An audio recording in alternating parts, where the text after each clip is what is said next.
ایک بڑی کوتاہی یہ ہوتی ہے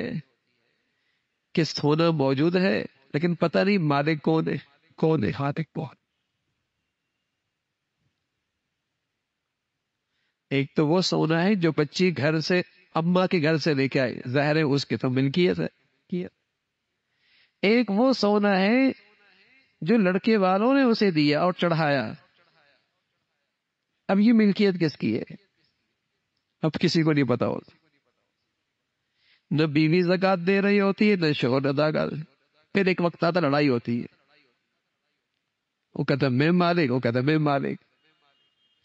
جب تک زکات دینی ہے کوئی ضرورت محسوس نہیں کرتا کہ طے کر لیا جائے کہ مالک ہے کون۔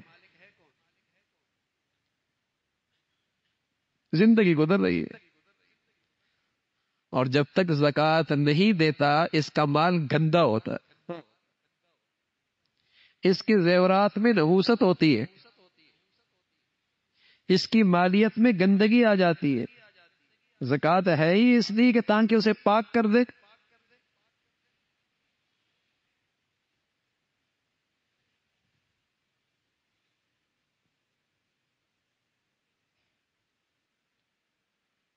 بربادی آئے گی، نقصان ہو جائے گا، الجھنوں میں پیسہ لگ جائے گا، ضائع ہو جائے گا، گندا جو ہے۔ زندگی گزر رہی ہوتی ہے، ملکیت پتہ نہیں ہوتی۔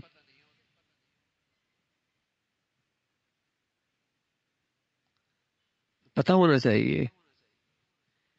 کہ یہ جو بچی کے پاس، عورت کے پاس سونا زیورات ہیں، اس کا مالک کون ہے؟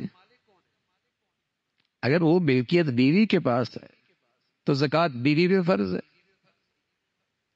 اس کی زکات بیوی کو دینی ہوگی۔ شوہر کے ذمے فرض نہیں، دے دے گا، احسان کرے گا، لیکن دیتے ہوئے بتانا ہوگا، بغیر بتائے زکات کوئی نہیں ادا ہوگی،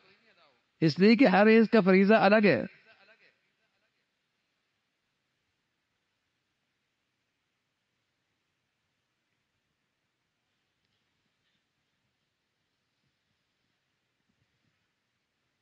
اور اگر وہ ملکیت شوہر کی ہے، جتنا سونا شوہر کی ملکیت میں ہے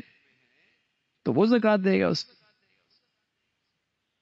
لیکن اگر بیوی کی ملکیت ہے پھر اسے اختیار، پھر اسے شوہر سے پوچھنے کی ضرورت نہیں، جس کو چاہے دے دے، جہاں چاہے خرچ کر دے، جہاں چاہے اس کو استعمال کر دے، اس کی ملکیت ہے ملکیت، اور اپنی ملکیت میں اسے یہ حق حاصل۔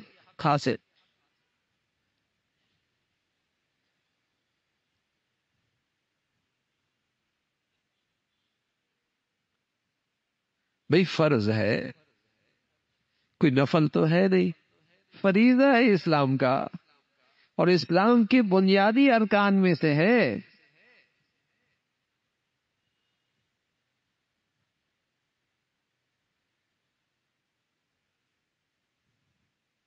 کافر نے فرمایا زکات ادا نہیں کرتا، مشرک نماز نہیں پڑھتا، مسلمان تو زکات بھی دیتا ہے، نماز بھی پڑھتا ہے۔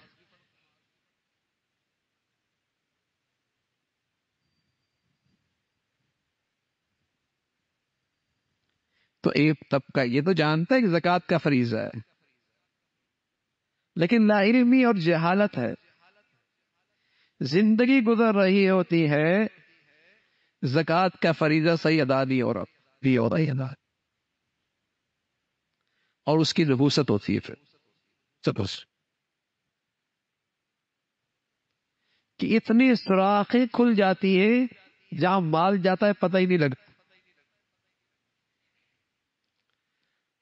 اور جب مال سے اللہ کا حق ادا ہو اور اللہ کے بندوں کا حق ادا ہو اور زکوٰۃ کی عبادت ادا ہو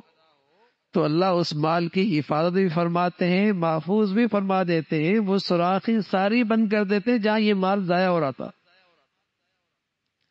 اور برکت اتنی ہو جاتی ہے جو کام ہزاروں میں ہو رہا ہوتا تھا وہ سینکڑوں میں ہو جاتا ہے، پاک جو ہو گیا، صاف جو ہو گیا، مبارک جو ہو گیا، اس میں سے اللہ کا حق جو ادا ہو گیا،